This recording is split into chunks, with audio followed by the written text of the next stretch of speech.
Quand on respire de manière inconsciente, on échange un volume d'air d'environ, un demi-litre. Dès qu'on va respirer consciemment, on est déjà tout de suite à 2-3 litres. Donc c'est déjà du fois 4. Donc le simple fait d'apporter la conscience sur la respiration va augmenter la respiration, va augmenter le volume d'air inspiré. Donc déjà ça, c'est un grand bénéfice. Sachant que l'air qu'on respire, c'est quand même la source d'énergie la plus importante. Parce qu'on peut vivre 40 jours sans manger, mais sans respirer, on tient pas longtemps. Donc augmenter le volume d'air, c'est déjà augmenter la vitalité. Quand on fait des enchaînements, c'est très répétitif. On pourrait devenir un robot. Alors il y a le souffle qui change tout. Alors on n'est pas forcément... Il y a le souffle. Un robot, il respire pas. Donc ça change tout. Alors je sais pas, c'est ce qui me vient spontanément. Et puis je suis pas 50 quand tu dis inspirer. Je dis, comment elle arrive? Moi je suis déjà soufflée. Et mais quand on arrive à respirer et à souffler, oh, c'est une pleine présence, c'est extraordinaire. On peut pas être robot, Non, même si ça se répète. Dans la pratique de Qigong, de Tai Chi, il y a 3 éléments à régler. Le corps, c'est la posture ou en mouvement. Alors, celui-là, on a déjà parlé tout à l'heure. Après, au niveau de la respiration, il faut qu'il soit une respiration profonde.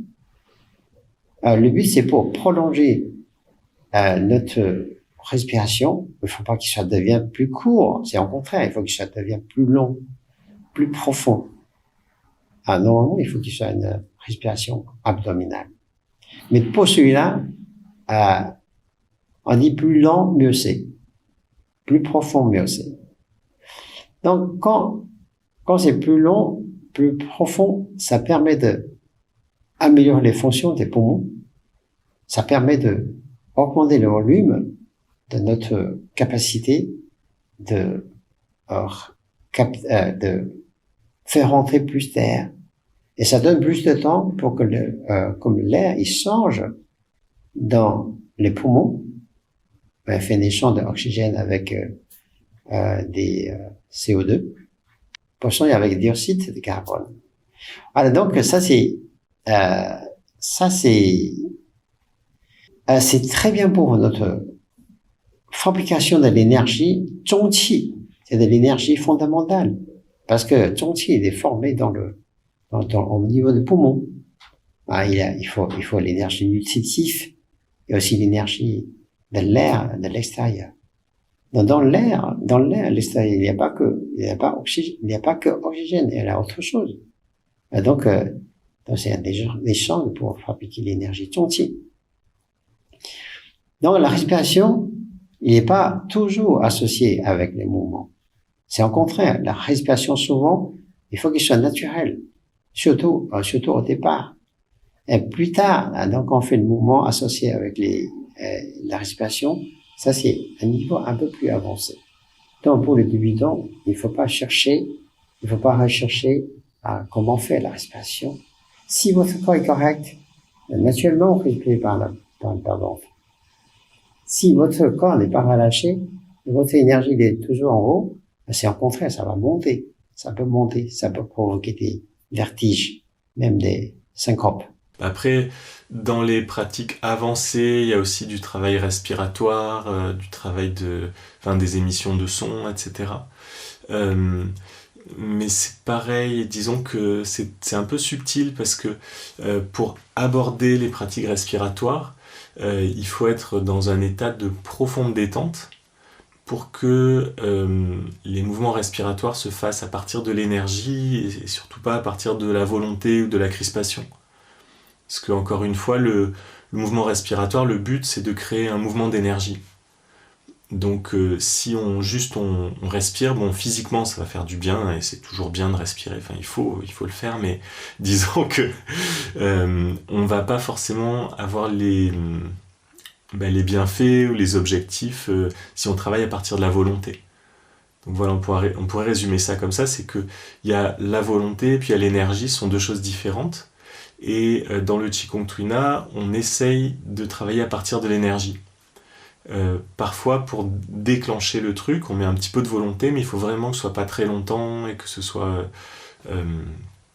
voilà, ponctuel. Parce que le problème de la volonté, c'est que ça crée des tensions. Et quand il y a des tensions, ça bloque l'énergie. Donc si on met trop de volonté, on peut pas. C'est très difficile d'avoir vraiment des bons effets. Enfin, Ce qui est important, comme on le disait tout à l'heure, c'est de faire circuler les choses. Le fait de pouvoir les visualiser, on va du coup travailler sur une autre dimension. C'est-à-dire que on est entre, comment dire, on n'est pas sur vraiment de la méditation, mais on va se voir en train de faire le mouvement. C'est-à-dire lorsque ça m'est arrivé par exemple de travailler en visualisation avec des personnes, souvent je leur demande qu'elles s'imaginent sur une plage ou dans un endroit qu'elles aiment bien. À ce moment-là, la personne elle-même se voit sur la plage en train de faire son Qigong. Et du coup, ce qui est très intéressant, c'est que en faisant ces exercices de Qigong, même sans bouger les bras, les jambes, on va faire circuler de la même manière l'énergie, le sang, bouger les liquides organiques, etc. Et on va aller beaucoup plus loin. Je dirais que ça va même sur un travail cellulaire, sur un travail organique. C'est-à-dire, par exemple, ça m'est arrivé de travailler avec des personnes qui avaient des problèmes respiratoires et qui avaient, par exemple, un débitmètre de pointe qui était très faible.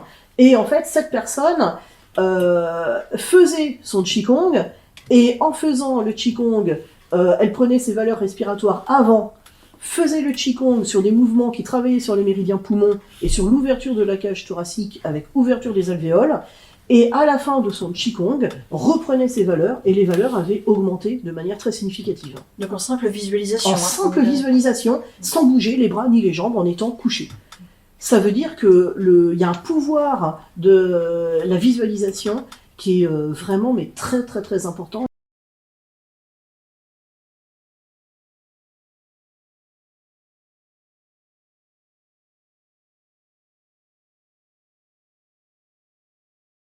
Après, avec l'étirement et le souffle, on va créer cette, cette tension et ce mouvement dans le fascia. C'est-à-dire, il y a vraiment cette idée, c'est-à-dire, l'intention est quand même importante parce que si j'ai l'intention de comprimer, je peux pas m'empêcher de bouger hein, pour montrer ça, je suis désolé, mais si j'ai l'intention de comprimer ici, vous voyez, quand je fais mon mouvement, je vais forcément mobiliser mes fascias. Alors que si j'ai l'intention juste de serrer, je bloque. Ouais. Ouais. C'est pas, en fait, c'est tout sauf une unité, saisir, un peu comme mordre dans un bâton. Vous voyez. Là, je vais contracter, je vais figer.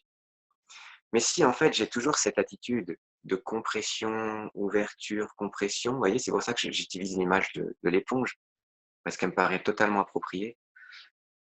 Alors, dans ce cas, en plus de ça, on a vraiment tout de suite cette sensation de fluide. Alors, on va forcément mobiliser les fascias de ce point de vue-là. Sachant que là, j'ai parlé des fascias concernant les muscles, mais en fait, il y a des fascias autour de tous les organes. Il y a des grands voiles de fascia, le péritoine, le péricarde autour du cœur est un fascia.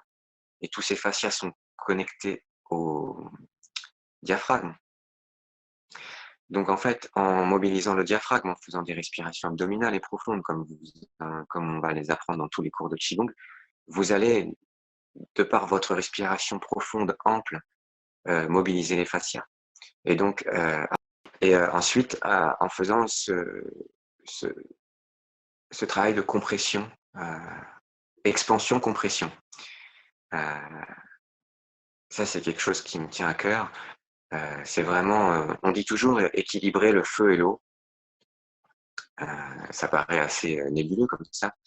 Mais le feu, pour les Chinois, c'est le mouvement ascendant. L'eau, c'est le mouvement descendant. Mais c'est aussi l'expansion et la contraction. Et on dit que dans l'univers, tout est expansion-contraction.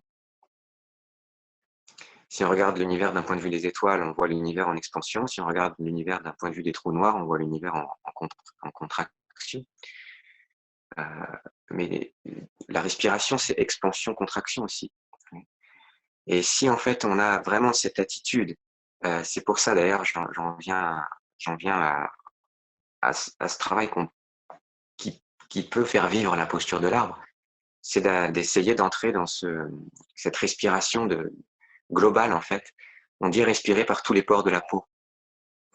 Ça c'est quelque chose qui est assez présent dans le Qigong en général. La respiration par tous les pores de la peau. Comme si en fait toute notre peau était en expansion et en contraction, que l'énergie entrait et sortait par tous les pores de la peau. On a encore cette idée un peu d'éponge et d'énergie qui rentre et qui sort du centre vers les extrémités. Et du coup, voilà, c'est ça aussi qui va mobiliser les fascias. Ça veut dire... Oui. Et surtout quand même tous les mouvements qui vont être en spirale et en torsion. Mais là, on sort du cadre de la posture de l'arbre, mais tu voulais dire quelque chose? Ouais, si on revient sur la posture de l'arbre, ça veut dire, donc là tu parles de la respiration, ça veut dire que c'est une manière de s'occuper pendant le temps de pratique, c'est de porter son attention sur un sujet particulier, donc là la respiration. Ouais. Comment tu Alors, présentes les choses? ouais, c'est très bien que tu me lances là-dessus, c'est très important.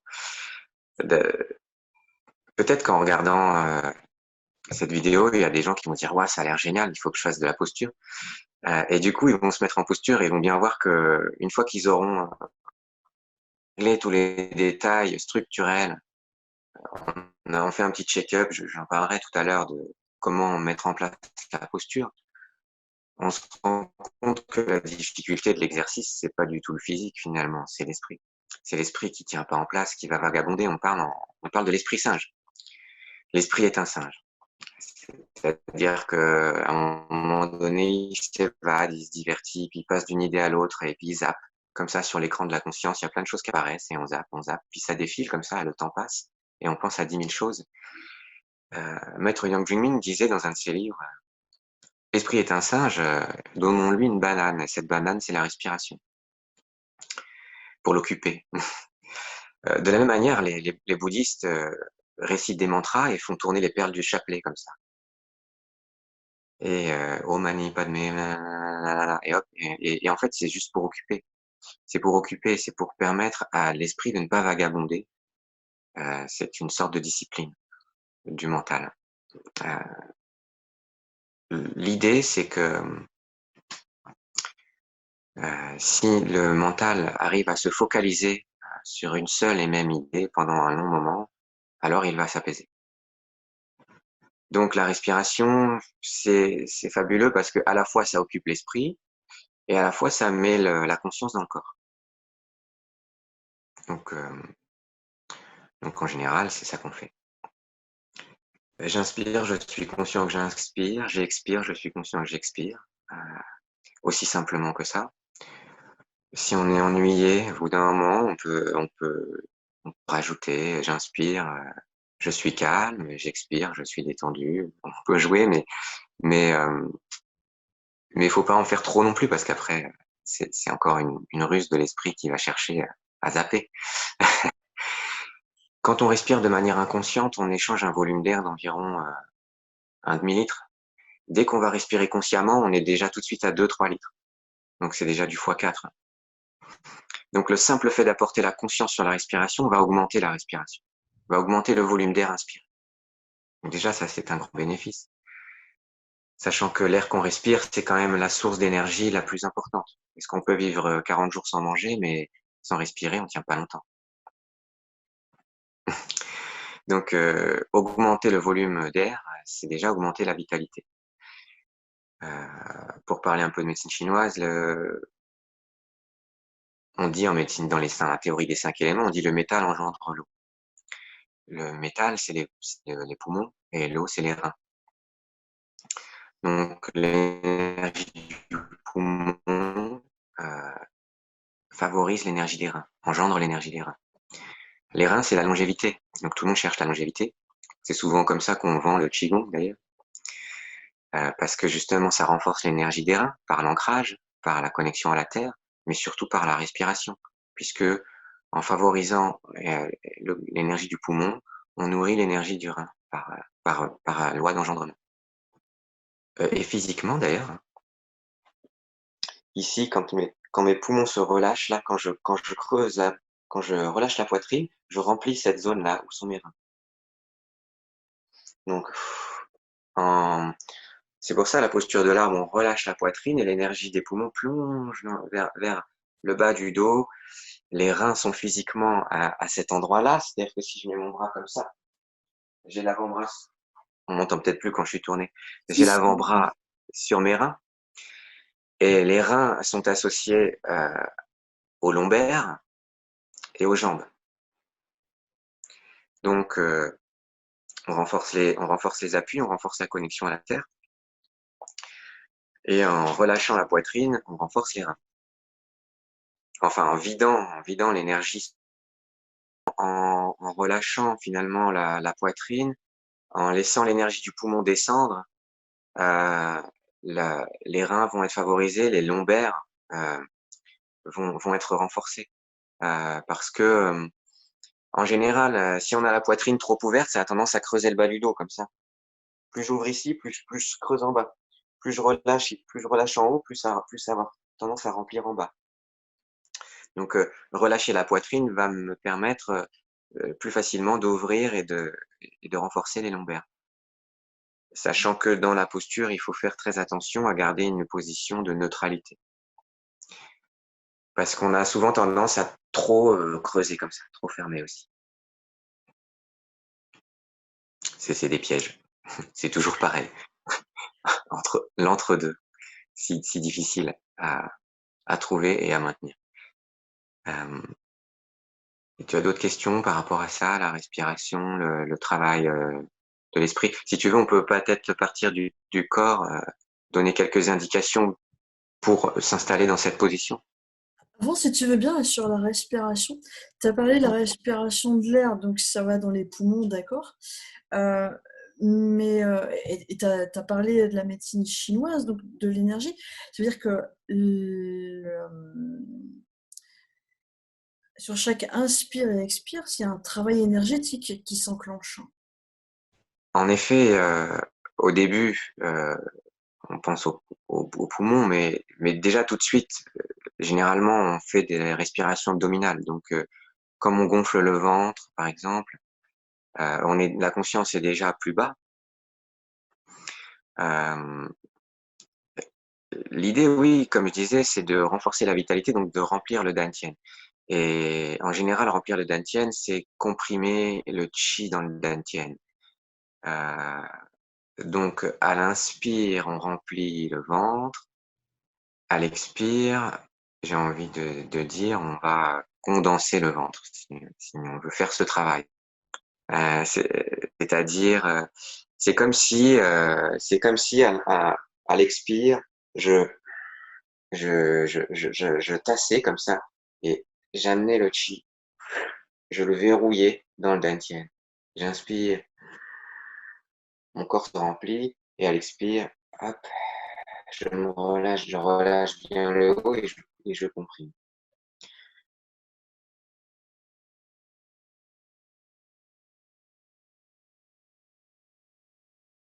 Le stress est un sujet d'actualité qui est souvent donc à l'origine donc, de toutes ces problématiques qu'on va avoir nous dans notre pratique en libéral et en cabinet. Donc je me suis penchée sur des techniques de gestion du stress, en particulier la cohérence cardiaque. Je suis partie à Lille faire une formation sur la cohérence cardiaque, en particulier avec un biofeedback. Donc la cohérence cardiaque, c'est...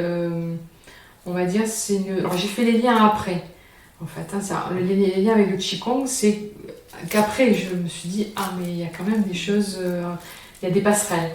La cohérence cardiaque, il faut savoir que c'est une technique respiratoire bien spécifique. On dit de façon tout à fait puriste que c'est un cycle de 10 secondes.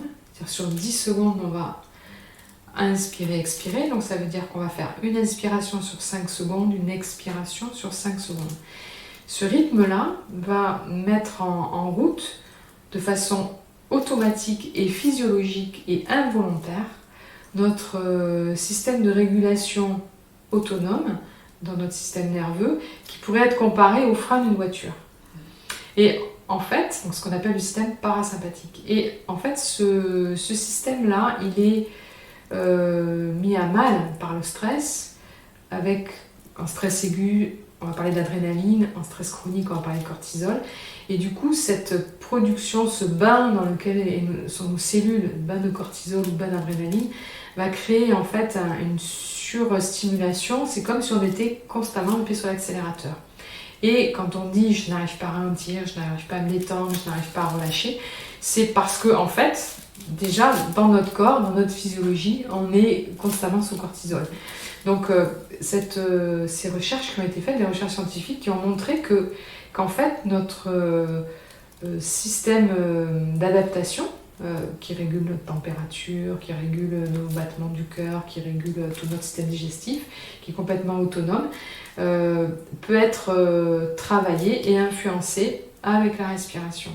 Et donc ces cycles-là de respiration, 5 secondes inspire, 5 secondes expire, permettent vraiment de déclencher le frein. C'est-à-dire que ça va faire lever le pied de l'accélérateur et on va pouvoir appuyer sur le frein. Donc ça va nous mettre en mode de récupération d'énergie. Et il y a un phénomène de résonance cardiaque qui va se mettre en place, qu'on appelle la cohérence cardiaque. C'est-à-dire que ça va venir comme si on faisait aligner, comme si on alignait notre respiration avec notre cœur. Voilà. Par des systèmes nerveux assez complexes entre le cerveau, le cœur, le diaphragme, etc. Et donc, ça va jouer sur ce qu'on appelle notre variabilité cardiaque. On sait que notre rythme cardiaque, il n'est pas constant. On a toujours une moyenne, 75 pulsations, 80 pulsations par minute. Mais en fait, la capacité qu'a notre système nerveux de réagir et de s'adapter au stress va être plus performante quand on va entraîner notre système nerveux par cette respiration-là à être un peu plus flexible, en fait. Donc la cohérence cardiaque, c'est ça.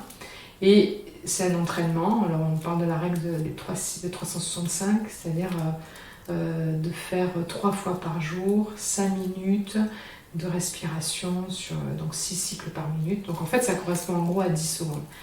Et le parallèle que moi j'ai fait, donc je l'ai appliqué au cabinet sur des techniques de gestion de la douleur, des techniques de gestion du stress en cohérence cardiaque pure. Et lors des formations, en fait, sur la cohérence cardiaque, en biofeedback, eh bien, on s'aperçoit que la traduction de cette variabilité cardiaque et de cette flexibilité de notre système nerveux va se traduire par des courbes plus ou moins harmonieuses. Et quelqu'un qui est très stressé, qui a un système nerveux qui ne va pas facilement s'adapter, il va avoir une courbe pas très régulière et surtout beaucoup plus plate. Et quelqu'un qui est entraîné à ce genre de respiration va avoir des sinusoïdes, donc des courbes beaucoup plus souples, plus amples et plus régulières. Et en fait, on s'est rendu compte, et alors il n'y a pas que les médecins de la formation, c'était des médecins qui nous formaient, du CHU de Lille, qui disaient que en fait, les personnes qui font du Qigong, du Tai Chi, du yoga, qui sont habituées à avoir des rythmes respiratoires lents, profonds, du coup, ont des courbes qui vont être sinusoïdales, donc qui vont refléter un système nerveux plus flexible. Et c'est ce que j'ai constaté. Donc moi, du coup, je fais un lien parce que il faudrait, je pense, étudier un petit peu vraiment le lien entre le Qigong et la cohérence cardiaque. Mais notre respiration de Qigong qui tend à être profonde, lente, régulière, et synchrone avec le geste. Donc c'est comme si on était dans un état de Qigong, c'est presque comme si on rentrait en résonance cardiaque, en cohérence cardiaque. Voilà, donc ça a été intéressant à repérer et ça pourrait faire l'objet de recherche, c'est sûr, mais voilà, c'est un peu moi juste à mon petit niveau.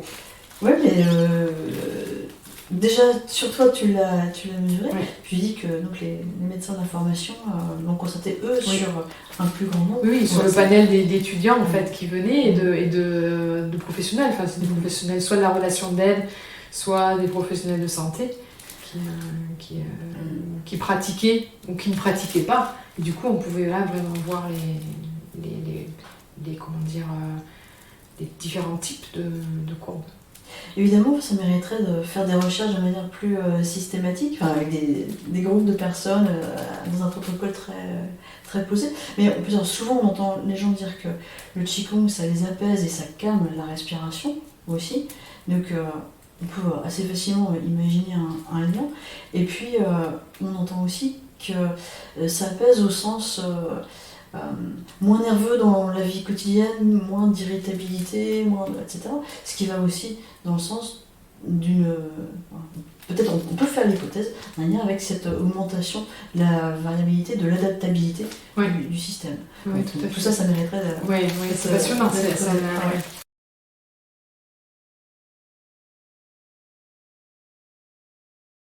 Bien, rien ne nous empêche d'en faire dans le monde du travail sans que les autres ne s'en rendent compte.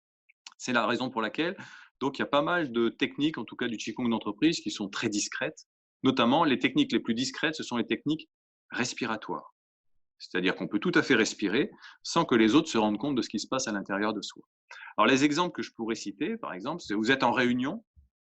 Alors, ça peut arriver même avec la belle famille, par exemple. Hein, donc, je plaisante. Donc, vous êtes en réunion et vous vous ennuyez. Bon, ça peut arriver. Donc, de toute façon, il paraît que 70% des réunions, dans 70% des cas, ceux qui participent à la réunion s'ennuient. Donc, bon, ça doit être quand même assez révélateur.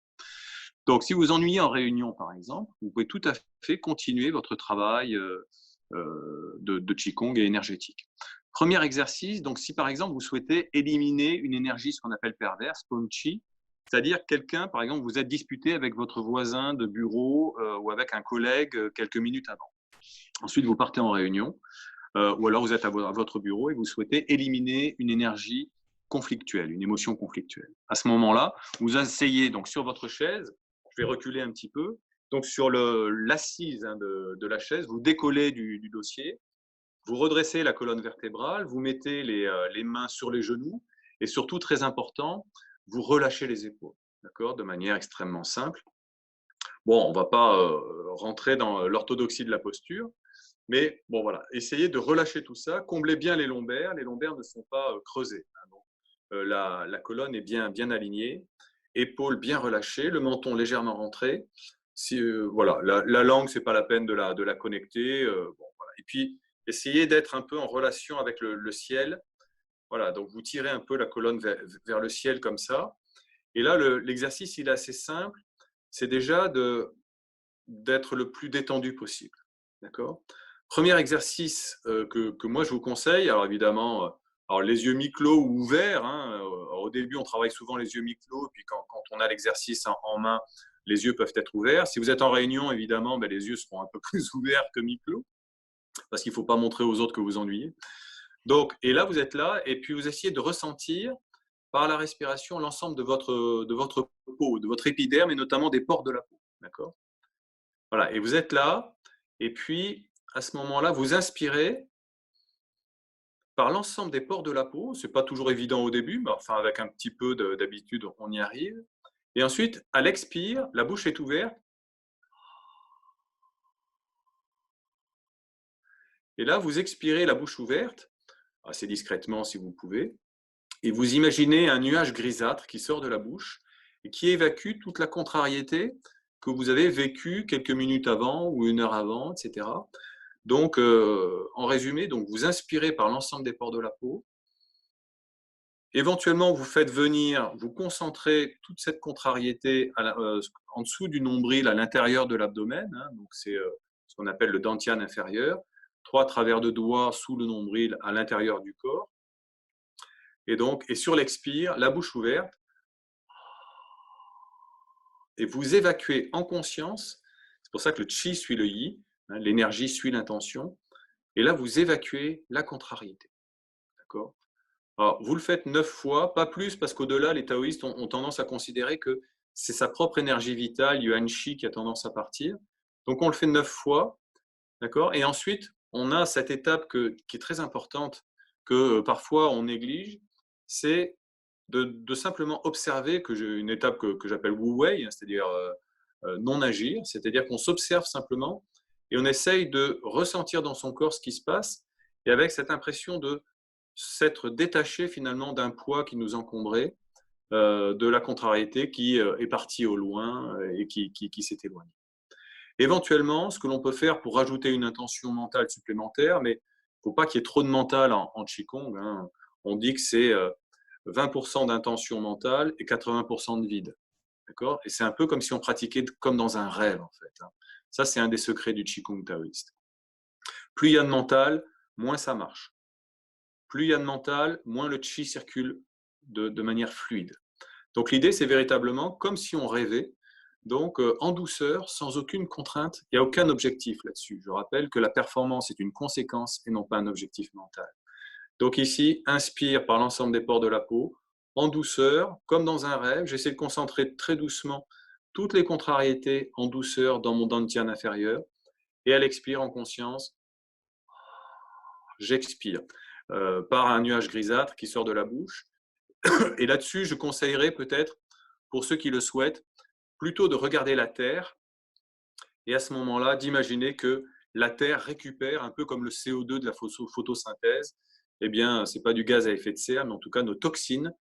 Et donc la Terre, c'est comme si la Terre s'ouvrait devant et récupère un peu et se nourrit de la toxine qu'on lui offre, qu'on lui apporte, de la même manière que les arbres boivent et vivent de notre CO2. Eh bien, là, en l'occurrence, ce serait la Terre qui se nourrirait de notre propre toxine.